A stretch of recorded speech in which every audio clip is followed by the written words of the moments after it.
Hey everybody, Megan here. I just wanted to share some books with you that will help you talk to your children whenever they're feeling really strong emotions, because we know that our kids do that sometimes. This one is called All About Feelings, and it is great because it goes over all of the different emotions that kids struggle with sometimes, like anger, feeling happy, which is not a struggle, but it gives them ways that they can talk about all the different emotions, colors that they can associate with being sad or being calm, and then it goes through why they feel that way. It also gives them strategies for how to deal with jumbled up emotions, how we feel more than one thing at the same time sometimes, what we shouldn't do whenever we feel those emotions. We shouldn't hit, we shouldn't yell at people whenever we're angry, and then it will give them strategies for what they can do instead. Like they can bang on a pan, they can run really fast in place, they can dance to loud music, they can go to a quiet place and be by themselves sometimes to deal with those strong emotions. So this one is All About Feelings. Highly recommend this one. For toddlers, we have a board book series. This one is Cautious Chameleon. We also have Grumpy Tortoise, Steady Sloth, and Scaredy Cat. And so these go over emotions that toddlers feel. This is all about a chameleon who doesn't want to stand out. He's pretty shy. He just wants to blend into the background no matter where he goes.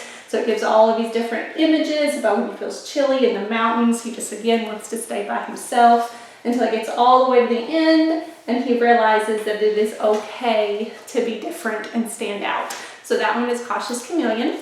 We also have a classic that's been around as Born in Books and More for a long time. This one is called Jonathan James and the What If Monster.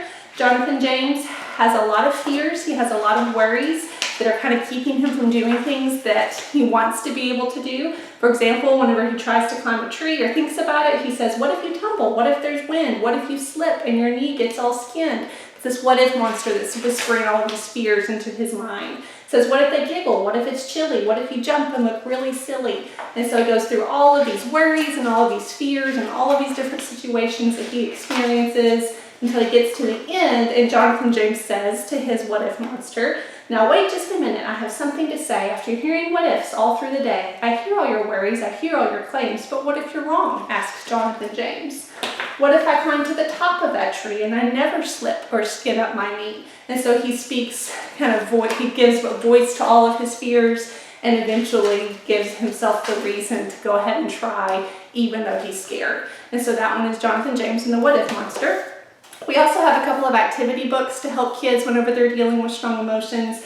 This one is called Be Brave, and it's for young people who sometimes feel scared or afraid. We have several different books in this series, but it is full of activities for kids to do. It kind of talks them through why they feel that way, what kinds of things that they can think about and do whenever they are feeling scared or afraid, and how to deal with those very strong emotions. This was partially written by a counselor, and so it is a very good series. We also have the Usborne Unworry book. I really like this one. I got this journal from my daughter who deals with worry quite a bit. She kind of builds it up in her mind and sometimes makes worries worse than they really are.